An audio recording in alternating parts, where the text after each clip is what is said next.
नमस्कार, एक बार पुनः स्वागत है आपका हमारे चैनल एनसीईआरटी सॉल्यूशन 99 पर।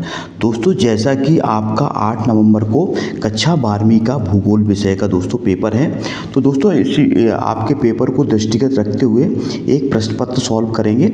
ये प्रश्न पत्र दोस्तों आपकी जो है जो 8 नवंबर को पेपर है उसके लिए दोस्तों बहुत ही महत्वपूर्ण साबित होगा। तो दोस्तों इस प्रश्न पत्र को हल कराने का एकमात्र उद्देश्य है कि आपके आत्मविश्वास में वृद्धि करना और आपके परीक्षा पैटर्न की जो है का लेवल समझना कि परीक्षा में दोस्तों किस प्रकार के प्रश्न पूछे जाते हैं। तो दोस्तों स्टार्ट करते हैं आज के इस पेपर को। दोस्तों ये कक्षा 12वीं का भूगोल विषय का पेपर है। दोस्तों वीडियो स्टार्ट करने से पहले आपसे एक छोटा सा निवेदन है, अगर आप हमारे चैनल पर नए हैं तो हमारे दोस्तों चैनल को सब्सक्राइब कर दें और बेल आइकन की घंटी पर क्लिक करना ना भूलें, ताकि जब भी मैं कोई वीडियो अपलोड करूँ इसका नोटिफिकेशन आपके मोबाइल पर सबसे पहले दोस्तों पहुँचे। तो दोस्तों स्टार्ट करते। पहला प्रश्न पूछा गया सही विकल्प से संबंधित है। दोस्तों पहला प्रश्न पूछा गया, मानव भूगोल के कौन से उपागम जो है में किसी प्रदेश की विलक्षणता की पहचान कर उसमें बल दिया जाता है। दोस्तों बताना है मानव भूगोल के कौन से उपागम है किसी प्रदेश की विलक्षणता की पहचान कर उसमें बल दिया जाता है। अन्वेषण, वितरण, विवरण, प्रादेशिक विश्लेषण, क्षेत्रीय विभेदन और स्थानिक संगठन। तो दोस्तों इसका जो राइट आंसर है दोस्तों वो है क्षेत्रीय विभेदन। इसका राइट आंसर दोस्तों सा है। इसके बाद दोस्तों आदिकालीन निर्वाह कृषि कार्य कौन से क्षेत्रों में किया जाता था। दोस्तों बताना है आदिकालीन निर्वाह कृषि कार्य कौन से क्षेत्रों में किया जाता है। उष्णकटिबंधीय क्षेत्र, भूमध्य सागरीय क्षेत्र, शीतोष्ण कटिबंधीय क्षेत्र में और शीत कटिबंधीय क्षेत्र में। तो दोस्तों ये जो आदिकालीन निर्वाह कृषि क्षेत्र जो कार्य होता है वो दोस्तों किया जाता था उष्ण कटिबंधीय क्षेत्रों में। इसका राइट आंसर दोस्तों ए है। इसके बाद दोस्तों तीसरा प्रश्न था कि विश्व का सबसे व्यस्तम व्यापारिक समुद्री मार्ग कौन सा था।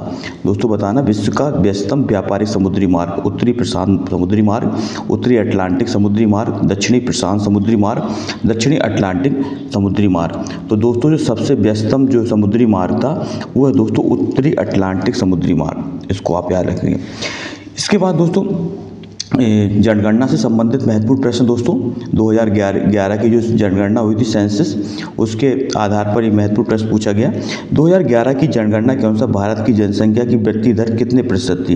दोस्तों बताना 2011 की सेंसस जो है 2.22%, 2.16%, 1.96%, 1.64%। तो दोस्तों 2011 की जो जनगणना हुई थी सेंसस हुई थी उसमें जो जनसंख्या वृद्धि थी वो थी दोस्तों 1.64%।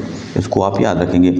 इसके बाद पांचवा प्रश्न पूछा गया, जनगणना वर्ष 2011 में भारत में नगरीकरण का स्तर कितने प्रतिशत था। जो दोस्तों नगरीकरण है उसका दोस्तों हमें बताना था कितना स्तर था। 31.16%, 27.78%, 25.71% और 23.34%। तो दोस्तों बताना इसका राइट आंसर क्या होगा। तो दोस्तों इसका जो 2011 की में जो जनगणना हुई थी उसमें जो नगरीकरण का स्तर था दोस्तों वो था 31.16%।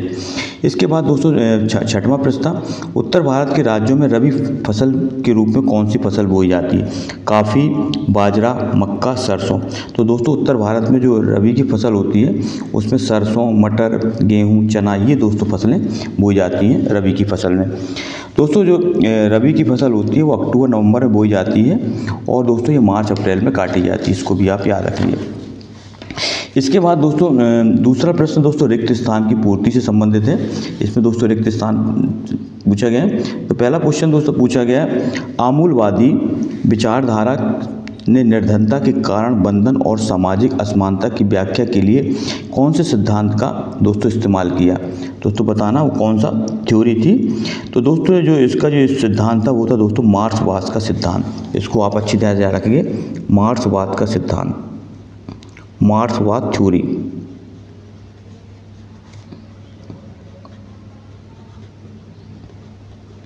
दूसरा प्रश्न था दोस्तों, दक्षिणी अमेरिका में रेल मार्ग दो प्रदेशों में सघन है जिनके नाम अर्जेंटीना के पंपास तथा ब्राज़ील के खालिस्तान हैं। तो दोस्तों जो ब्राज़ील का जो स्थान है वो स्थान था दोस्तों कॉफ़ी उत्पादक स्थान था, जहां दोस्तों सबसे ज़्यादा कॉफ़ी की पैदावार की जाती है, कॉफ़ी उत्पादक।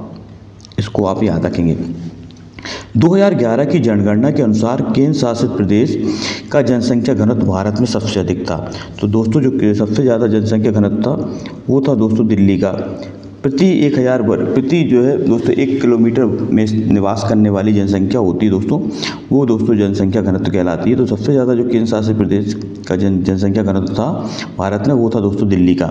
यहाँ का जो जनसंख्या घनत्व था वो था तो 11,297 व्यक्ति प्रति वर्ग किलोमीटर, 11,297 व्यक्ति प्रति वर्ग किलोमीटर, ये दोस्तों जनसंख्या घनत्व दिल्ली का। भारत में नगरों का अभ्युदय किस काल में हुआ दोस्तों बताना। भारत तो दोस्तों ये हुआ था प्रागैतिहासिक काल, प्रागैतिहासिक काल में नगरों का उदय हुआ था। इसके बाद दोस्तों अगला क्वेश्चन है, खाली जगह राज्य देश का आधे से अधिक ज्वार उत्पादित करना, कौन सा ऐसा राज्य है जो आधे से ज़्यादा, तो दोस्तों ये था महाराष्ट्र। इसको आप याद रखेंगे, महाराष्ट्र जो है देश का आधे से ज़्यादा ज्वार पैदा करता है। इंदिरा गांधी नहर पंजाब में कौन से बांध निकलती है दोस्तों, ये निकलती है हरके बैराज बांध से निकलती दोस्तों इंदिरा गांधी नहर पंजाब में। इसके बाद दोस्तों प्रश्न क्रमांक तीसरा देखते हैं। प्रश्न क्रमांक तीसरा दोस्तों संबंधित है आपका सत्य असत्य से पूछा गया है। जननांगीय संक्रमण सिद्धांत के पहले चरण में जो प्रजननशीलता और मृत्यता दोनों में काफ़ी गिरावट आती है, तो दोस्तों बताना है ये सत्य है या असत्य। तो दोस्तों ये जो है आपका असत्य है, इसको आप असत्य लगा लीजिए। दूसरा है विस्तृत वाणिज्य अनाज कृषि में प्रति एकड़ उपज कम होती है, दोस्तों ये सत्य है, प्रति एकड़ जो उपज होती है वो कम हो जाती है। राइन नदी जर्मनी और नीदरलैंड से होकर प्रवाहित होती है, तो दोस्तों ये भी सत्य है, जो राइन नदी है वो जर्मनी और नीदरलैंड दोनों से होकर गुजरती है। अनाज उत्पादन में भारत विश्व में प्रथम स्थान पर, दोस्तों चौथे में पूछा गया अनाज उत्पादन में भारत विश्व में प्रथम स्थान पर है, तो दोस्तों ये असत्य है। अनाज उत्पादन में भारत जो है विश्व में प्रथम स्थान पर नहीं है दोस्तों, प्रथम स्थान पर दोस्तों चाइना है, दूसरे स्थान पर भारत है। लौह अयस्क के प्रगलन के लिए मैग्नीज एक महत्वपूर्ण कच्चा माल है, दोस्तों पूछा गया लौह अयस्क के प्रगलन के लिए मैग्नीज एक कच्चा माल है, दोस्तों ये बिल्कुल सही है, राइट आंसर है। चेन्नई पत्तन पूर्वी तट पर स्थित सबसे पुराने पत्तनों में से एक है, दोस्तों बताना, तो ये दोस्तों बिल्कुल सत्य है। चेन्नई जो पत्तन है जो पूर्वी तट पर स्थित पत्तनों में सबसे पुराना पत्तन है। इसके बाद दोस्तों है सही जोड़ी बनाना है, तो दोस्तों सबसे पहले जो था सर्वाधिक मूंगफली उत्पादक राज्य कौन सा था, तो दोस्तों भारत में जो सर्वाधिक मूंगफली उत्पादन होता दोस्तों वो था गुजरात में, इसका पहले का ये होगा। द्रविड़ भाषा परिवार के अंतर्गत दोस्तों आते तमिलनाडु, कर्नाटक और केरल, ये दोस्तों द्रविड़ भाषा परिवार के क्षेत्र हैं। भारत में जनसंख्या विस्फोट की अवधि बताना है, तो दोस्तों अवधि थी 1951 से 1981, जनसंख्या विस्फोट की अवधि कहलाती है। आर्यभट्ट जो दोस्तों उपग्रह छोड़ा गया था वो छोड़ा गया था दोस्तों 1979 में। इसके बाद जो प्राथमिक क्रियाकलाप के अंतर्गत दोस्तों आते हैं आपकी कृषि, इसका दोस्तों 5वें का ये है, तो प्राथमिक क्रियाकलाप में कृषि आती है। इसके बाद दोस्तों है नेक्स्ट क्वेश्चन है, एक वाक्य में उत्तर लिखना है, इसको आप देख लें। मानव विकास की अवधारणा का प्रतिपादन किसके द्वारा किया गया था, तो दोस्तों जो मानव विकास की जो अवधारणा थी वो की थी दोस्तों डॉक्टर महमूद उल हक ने, इसको आप रख लें, डॉक्टर महमूद उल हक, इन्होंने दोस्तों मानव विकास की अवधारणा को प्रतिपादित किया था। सिंगापुर और होनोलुलु किस प्रकार के पत्तनों के उदाहरण हैं, तो दोस्तों ये कॉमर्शियल पत्तन है और दोस्तों वाणिज्यिक पत्तन में के अंतर्गत आते हैं, वाणिज्यिक पत्तन या कॉमर्शियल पोर्ट के अंतर्गत आते हैं दोस्तों ये। भारत में गेहूं के दो शीर्ष उत्पादक राज्यों के नाम लिखें, तो दोस्तों भारत में जो सबसे ज़्यादा गेहूं उत्पादन होता है उसमें दोस्तों उत्तर प्रदेश और मध्य प्रदेश, इनकी जो है प्रति हेक्टेयर उत्पादन दोस्तों के मामले में तो कम है, मगर उत्पादन के मामले में सबसे ज़्यादा है। प्रति हेक्टेयर उत्पादन के मामले में दोस्तों पंजाब आता है। भारत की जनसंख्या की किस प्रवस्था में वृद्धि दर अत्यंत निम्न थी, दोस्तों बताना, भारत की जनसंख्या की किस प्रवस्था में वृद्धि दर अत्यंत निम्न थी, तो दोस्तों ये थी 1901 से लेके 1921 के इस अवधि के दौरान दोस्तों जो जनसंख्या वृद्धि दर थी वो कैसी थी, न्यूनतम थी। भारत की राष्ट्रीय जलमार्ग संख्या 1 का विस्तार कहाँ से कहाँ तक है, तो दोस्तों ये है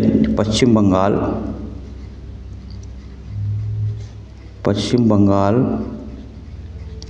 के हल्दिया से उत्तर प्रदेश के प्रयागराज तक, तो दोस्तों ये भारत की राष्ट्रीय जनसंख्या 1 का विस्तार है, पश्चिम बंगाल के हल्दिया से उत्तर प्रदेश के प्रयागराज तक। तो दोस्तों ये है एक वस्तुनिष्ठ प्रश्न थे। अब इसके बाद हम दोस्तों 2 अंक के प्रश्न देखेंगे। मानव भूगोल के क्षेत्रों के नाम लिखिए। LNC सैंपल के अनुसार मानव भूगोल की परिभाषा लिखना है। प्रवास को प्रभावित करने वाले कारकों के 2 समूह कौन कौन से हैं। थॉमस माल्थस का जनसंख्या वृद्धि सिद्धांत क्या है। मानव विकास के 4 स्तंभ कौन कौन से हैं। जनसंख्या घनत्व किसे कहते हैं। इसके बाद दोस्तों नेक्स्ट क्वेश्चन है, प्राथमिक क्षेत्र के अंतर्गत आने वाले क्रियाकलापों के नाम लिखना है। गहन निर्वाह कृषि किन प्रदेशों में की जाती है, इनके प्रकार लिखिए। जनसंख्या संगठन से क्या आशय है। काय घनत्व एवं कृषि घनत्व किसे कहते हैं। भारत की ग्रामीण बस्तियों के 4 प्रकारों के नाम लिखना है। इसके बाद निवल बोया गया क्षेत्र किसे कहते हैं। फसल गहनता की गणना किस प्रकार की जाती है। नमामि गंगे कार्यक्रम के 2 उद्देश्य लिखना है। Right the 2 objective of the Namami Gange programme. जल प्रदूषण के स्रोतों के नाम लिखिए। जननांगी संक्रमण की 3 अवस्थाओं के विवेचन कीजिए। विश्व में जनसंख्या के वितरण एवं घनत्व को प्रभावित करने वाले 3 भौगोलिक कारकों का वर्णन करना है। विस्तृत वाणिज्यिक अनाज कृषि की कोई 3 विशेषताएं लिखना है। मिश्रित खेती की कोई 3 विशेषताएं लिखना है। इसके बाद दोस्तों प्रश्न क्रमांक 16 था, भारत की जनसंख्या को उनकी आर्थिक स्थिति के अनुसार कितने समूह में विभाजित किया जाता है। दोस्तों हूबहू इसी तरह का आपका पेपर पूछा जाएगा परीक्षा में, इसलिए दोस्तों इन प्रश्नों को सभी को नोट कर लें और इनको दोस्तों बार बार अभ्यास करें। भारत की जनसंख्या के व्यावसायिक संगठन पर विवरण दीजिए। भारतीय कृषि की कोई 3 समस्याएं लिखना है। शुष्क कृषि एवं आर्द्र कृषि में कोई 3 अंतर लिखना है। सूएज नहर एवं पनामा नहर की तुलना करना है। निम्नलिखित में अंतर स्पष्ट करना है। द्विपार्श्विक व्यापार और बहुपार्श्विक व्यापार, अंतर्देशीय पत्तन और बाह्य पत्तन। विश्व में दिए गए मानचित्र में दोस्तों इनको दर्शाना है। मध्य अमेरिका के आदिकाल निर्वाह कृषि क्षेत्र, न्यूयॉर्क के केपटाउन समुद्री मार्ग, ऑस्ट्रेलिया का वाणिज्यिक अनाज कृषि क्षेत्र, अलास्का ट्रांस साइबेरियन रेल मार्ग। इसके बाद दोस्तों ये दृष्टिबाधित छात्रों के लिए है। तो दोस्तों ये आपका प्रश्न पत्र है, इनको आप क्वेश्चन को देख लें अच्छी तरह से और इसी पैटर्न का दोस्तों आपका पेपर आएगा। इससे दोस्तों आपको परीक्षा के पैटर्न की जानकारी मिलेगा और दोस्तों आपके आत्मविश्वास में वृद्धि होगी। दोस्तों अगर आप हमारे चैनल पर नए हैं तो आपसे पुनः एक आग्रह है कि आप हमारे चैनल को सब्सक्राइब कर दें और जो बेल आइकन की घंटी है उस पर क्लिक करना ना भूलें, ताकि जब भी मैं कोई वीडियो अपलोड करूं उसका नोटिफिकेशन आपके मोबाइल पर सबसे पहले पहुंचे। तो दोस्तों आपका दिन शुभ हो। नेक्स्ट वीडियो फिर मिलते हैं, तब तक के लिए दोस्तों जय हिंद, जय भारत, वंदे मातरम दोस्तों।